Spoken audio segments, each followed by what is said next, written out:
Hello again, everyone, dear friends. So, on April the 18th, something really rare happens. 3 minor planets, and they all have very long orbits, a couple of them over 200 years, and Pholus, now 92 years. They come into a very perfect T-square within 1 hour, and the main two players are Salacia and Makemake, who will have their 12th opposition out of 35, and I show you where they are here in the chart. Here is Makemake in Libra, and here is Salacia in Aries, and they are forming 35 exact oppositions between 2016 and 2033. So this is a truly groundbreaking aspect, reality creating aspect. For 17 years these two planets are in opposition just because of Earth's motion.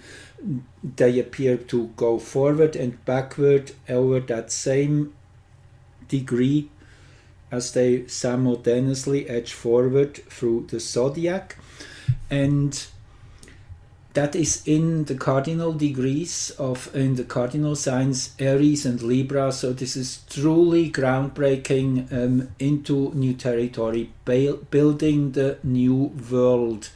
That is what these two planets truly are about. Makemake is a creation god, named after creation god, I should say, or from the Easter Island, from the southern hemisphere. This in particularly is important because the southern hemisphere is more earth, whereas the northern hemisphere is more sky. So whatever deity from the southern hemisphere is very earthbound, very material, and manifesting in clear form.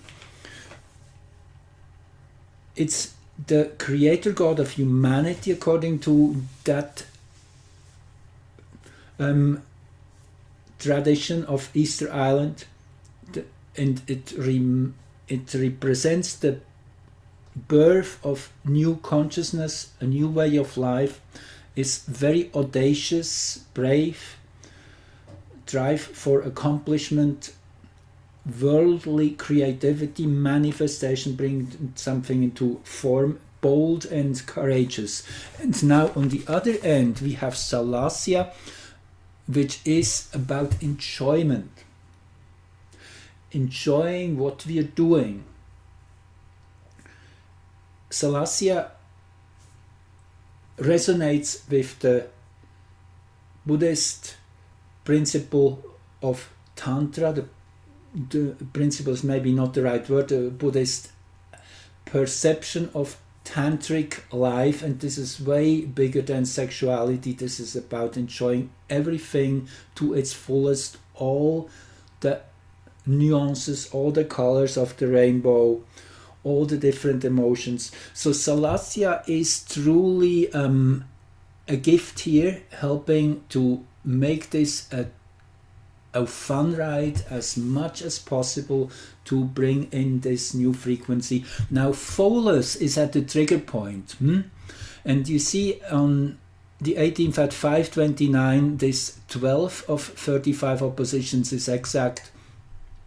Just 14 minutes earlier at 5 a.m., 5:15 a.m., Pholus makes a perfect square to Salacia.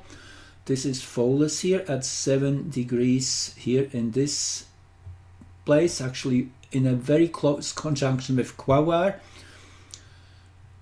They two were exactly together the first time in many conjunctions on February the 22nd. You can go back to an earlier recording I made on this, which is in a nutshell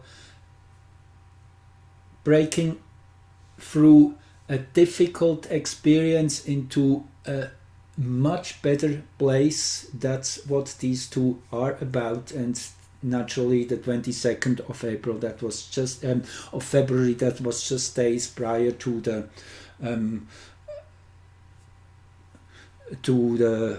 invasion of the Ukraine. Whatever you may think about that, but it definitely was the initiation of a big change, which will be probably accomplished, as I think, around June the 7th, which will really be bringing our whole world into a new paradigm, a new power balance structure will be initiated, and it's already on its way. I mentioned in my last recording, you might have missed that, but the Russian ruble has appreciated in this last week alone by 5% against the US dollar and all the other currencies, and has come to a 5-month high in value. It's now been pegged against gold, which will definitely help all the precious metals to start gaining momentum.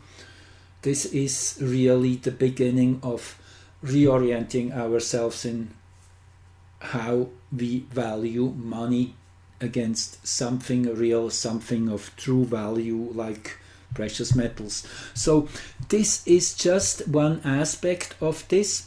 And now the Pholus Salacia opposition, as I say, is the critical center point of these three alignments, which are happening within 1 hour alone. So at 5:15 in the morning, it is Pholus exactly squaring Salacia. There's just too many things going here. And then 14 minutes later, we have the Salacia and Makemake opposition, most exact. Here are the two. And then another hour or 49 minutes later, something like that, Pholus then makes the exact square to Makemake. Makemake here and Pholus here. To calculate these exact aspects, I should share this too if you're interested. I use Jonathan Dunn's site, www.truenode.com/ephemeris1. So if you go to his website, you can calculate all the planets and near planets included down to the fraction of degrees. For example, you see I just calculated here the heliocentric square of Earth and Pluto, which I talked about in my last video, the one just prior to this one. Just showing you where my sources are here. And yes, this is Rayal, which is a great free program, freeware, which you can download. It might not be exact down to the exact hour, because these planets have, I should say differently, the equations to calculate these planets have been refined over the last few years since this program was made, and it hasn't been updated, I guess, for about 7 or 8 years. So it might be out of a little bit in time. As you see, this is calculated 551, and when we use Jonathan Dunn's calculation, it's actually 5:29, so not really that much, half an hour or so off. Anyway, just this is showing the discrepancy here, but that means this is the most exact calculation, because Jonathan Dunn is one of the prime researchers on all these newer planets, and he is updating his site constantly, in having it at the top-notch, cutting-edge level. Latest observations are taken in account which is what also the Swiss ephemeris is using. That's my sources here, just to be very transparent on that, because I'm using these exact charts to tell you something. That's why it is important to have exact times as well. So anyway, the center chart here is the one of Salacia and Makemake opposition entering a new chapter here in this creation of new Earth. And it is interesting that we have again the 10th degree of Taurus accentuated. We saw this in multiple charts, just thinking of the Chinese New Year. You can go back to that recording where I talk about that big moment in the year which initiates the water tiger. We are just now a couple months into. So anyway, when that was initiated, we had that degree at the 4th house cusp down here at the anchor point. It is interesting that now this degree is repeating, meaning it is totally linking into this powerful energy of this year of renewal, what Taurus is all about. There's a Mercury-Uranus conjunction, actually just a little prior, maybe half an hour or so earlier than this arrangement of planets, this big T-square is getting exact. So this adds on to the explosiveness of this charge, to the power it has. Nevertheless, this is Easter Monday. This is just after that intense Easter weekend with the black moon entering the collective sphere of 0 degrees Cancer, when all is coming into full recognition of all the shadow worlds which have been building up over many months.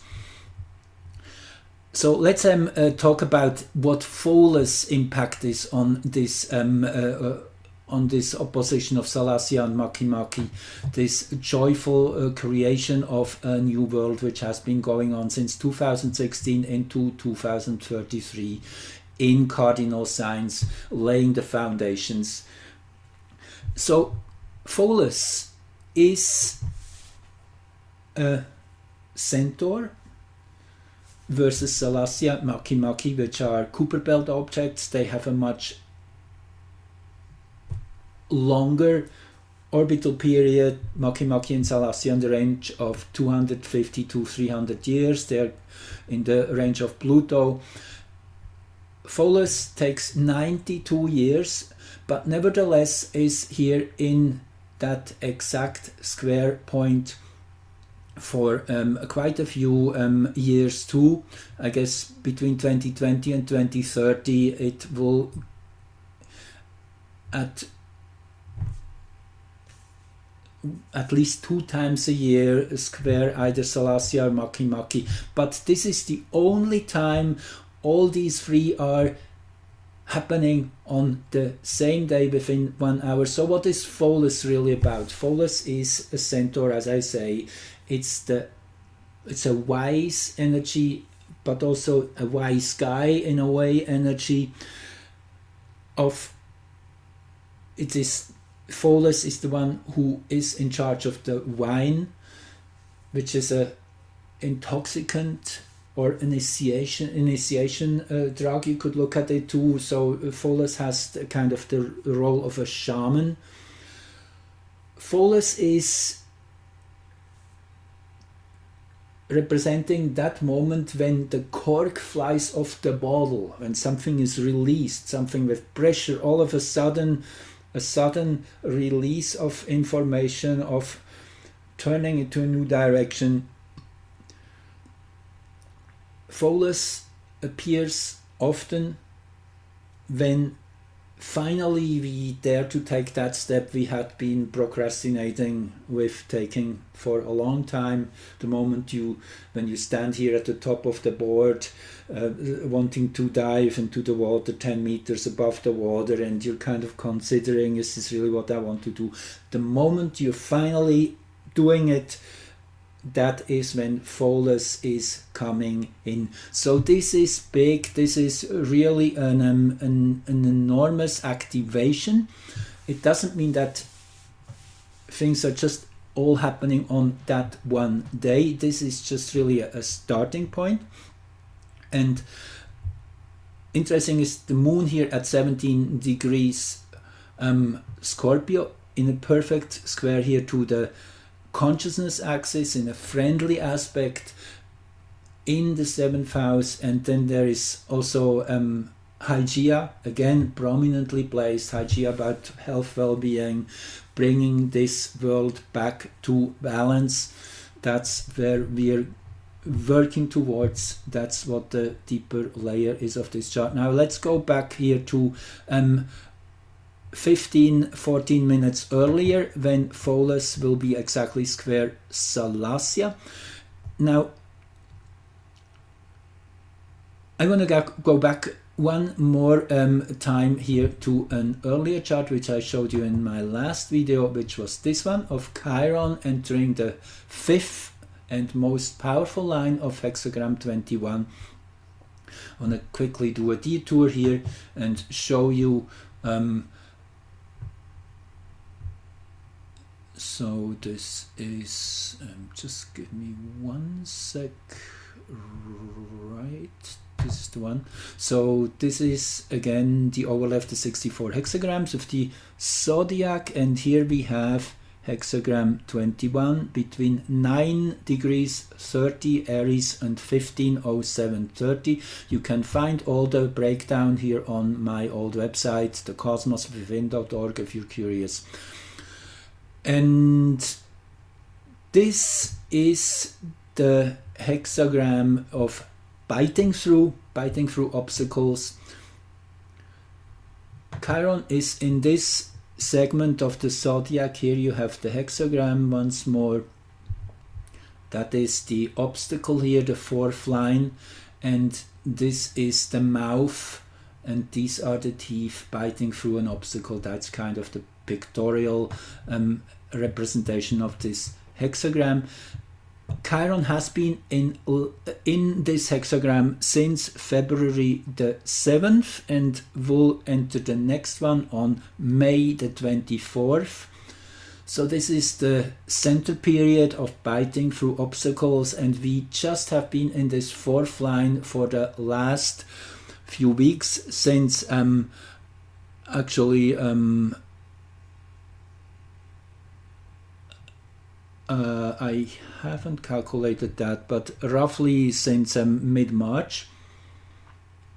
And on April 17 now we move into the 5th line, and the 5th line, as I say, is the most dominant line in each hexagram. It's the ruler, and this is a very interesting placement. So let's just quickly roll back to what we had for the last few weeks.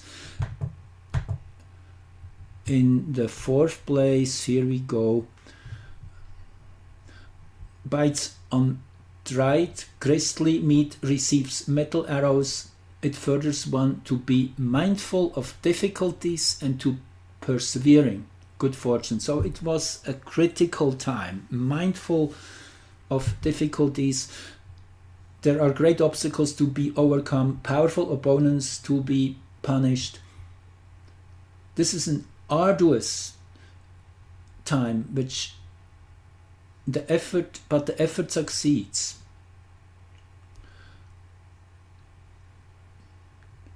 But it is necessary to be hard as metal and straight as an arrow to surmount the difficulties. If one knows these difficulties and remains persevering, he attains good fortune. The difficult task is achieved in the end. So it is very hopeful that we are getting through this difficulty. And you can read this, just stop the video if you want to really read what is here, but let's just move on to the 5th line now. Bites on dried lean meat, receives yellow gold. perseveringly aware of danger. No blame. No blame always means that everything goes according to the plan, and it might not immediately show up as a right way success, but it's happening. The case to be decided is indeed not easy, but perfectly clear. Just think of Rainer Fulmich, which now brings all the investigations that have been employed in, with all the many experts and witnesses which were called in. Now we are moving into the next phase of a real trial. I shared this morning on my Facebook, also on my Telegram. Just want to mention here in between that, yes, that was on my mind. Be aware, Facebook is getting more and more difficult for me. I was banned just for 3 days in the last few days. I expect this to happen more and more. If you want to make sure you stay connected, please join me on Telegram, Celestial Rhythms, you will find me. And yes, this is important because I might get banned again, as I'm really daring to post things which are not really according to community standards, to say it nicely. Yes, truth is not really welcome on these social media platforms, as you all know. So let's go back to this one here. Yes, and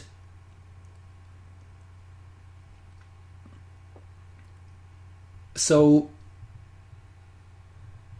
yes, since we the case has to be which is to be decided is indeed not easy, but perfectly clear. That's again Chiron in the 5th line now, since or between the 17th of April to the 4th of May. This is where, through which energy Chiron will express itself. Chiron, again, the wounded healer, who is bringing all the unresolved issues to the forefront, wants us to deal with that, to get healing on the way. And we had all these powerful Chiron activations between March 28 and April the 2nd, as you can go back to my recording on the big solar flares. This was exceptional. So Chiron is the energy of the hour. Since we naturally incline to leniency, we must make every effort to be like yellow gold, that is as true as gold and as impartial as yellow, the color of the middle. It is only by remaining conscious of the dangers growing out of the responsibility we have assumed that we can avoid making mistakes, and it changes with this line moving into hexagram 25, which is innocence. So again, I just want to show you how this goes. The 5th line, when a planet is in this line, this becomes an activated line, which is changing. That's the whole thing about the book of changes. We have all these evolutions. So when this line shifts, then we have here 3 strong lines at the top, which is heaven, the trigram of heaven, Tien, thunder, no, not thunder, but the dragon's energy, and the thunder is below.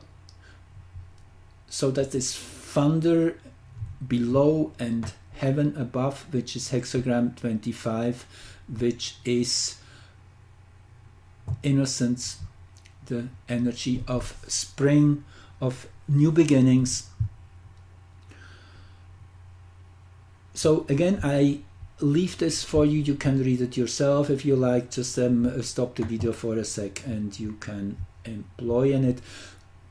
So this is a powerful moment, and you see the moon at 7 degrees Scorpio, again in a perfect angle to Makemake, to Quabarum Pholus here, a sextile, and then here is Salacia in conjunct. And here we have 3 degrees Taurus at midheaven. Now keep that 3 degrees for 58 in mind as we move on now to the Pholus Salacia square of the 18th.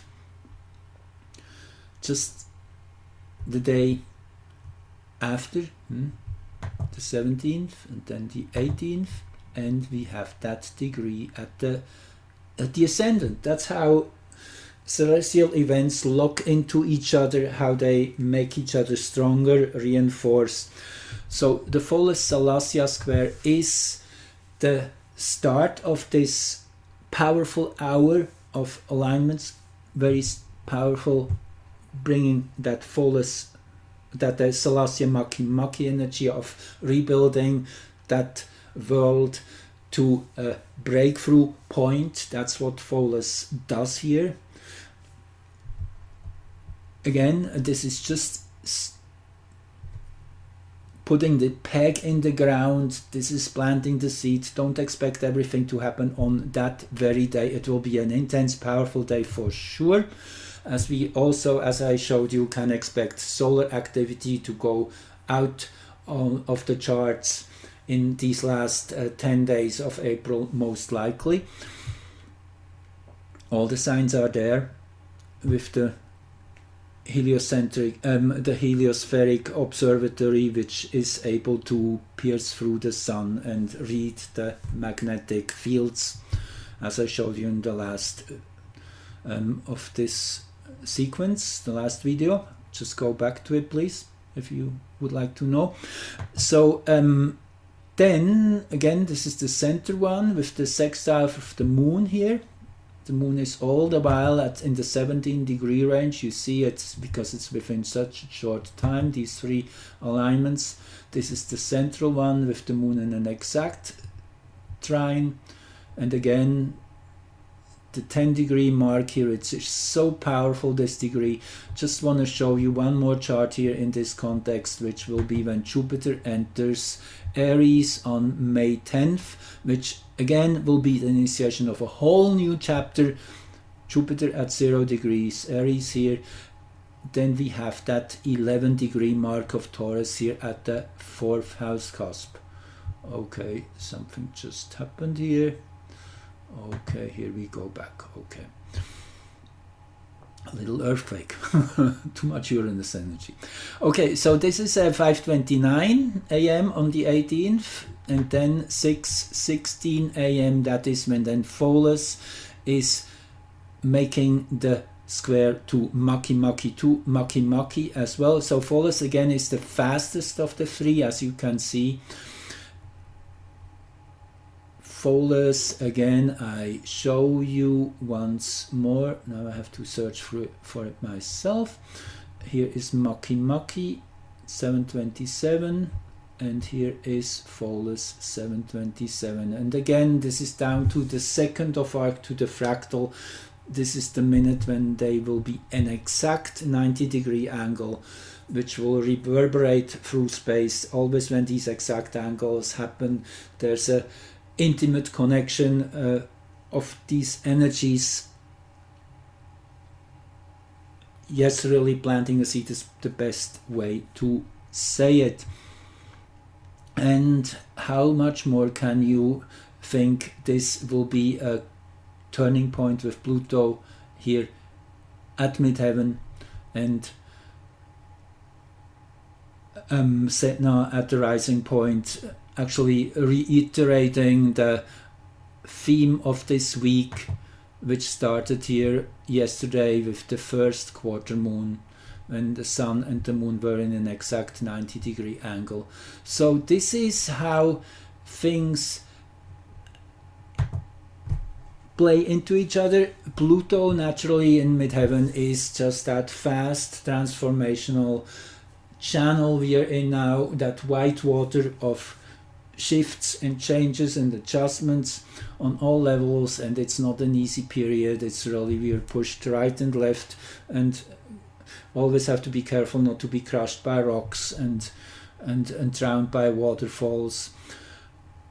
So it is this intensity. Now this is Monday, Easter Monday, we are talking about when this will be activated, this T square, which is really when the cork comes off. And on Tuesday, just one day later, we have a heliocentric Mars-Pluto conjunction. Now this is the geocentric chart. Let me just show you first Saturn exactly at midheaven here. This is pretty interesting.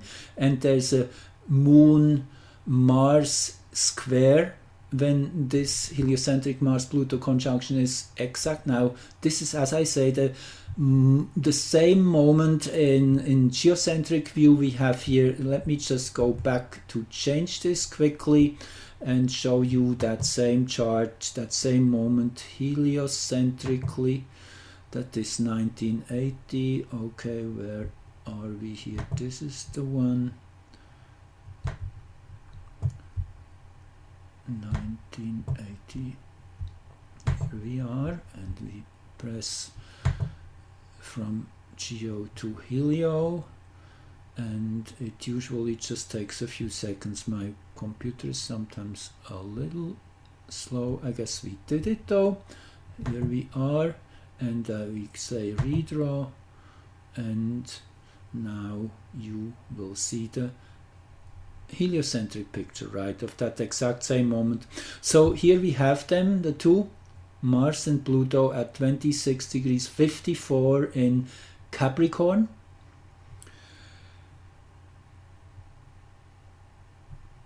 So this will be a great activation again, and the black moon, I didn't point it out before, that is here at 0 degrees Cancer. Chaos is here, chaos, which means actually the original order is brought back, things are defragmented and allowed for nature to come in and order it, that mess, break it down to the small structures, and then allow nature's principles to come in and reassemble it according to sacred geometry, to these hidden patterns within space and time. So it is allowing this to happen, and with Venus here now at 0 degrees Capricorn, here at the 7th house cusp, this is a beautiful sign that yes, we are reaching a surprising harmony very, very soon, that this is just really the beginning of a huge multi-day shift. The last week of April will be truly magnanimous, truly epic. Why I'm saying that, the last chart here, which I want to show, is the 3rd quarter moon, the waning half moon, and the moon now will come back to the sun here in a perfect square. And again, you see the 3 degrees Taurus mark. This time the sun is here, as well as midheaven.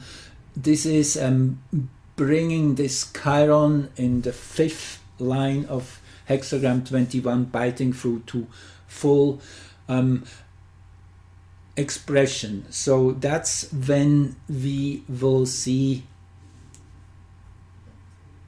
clear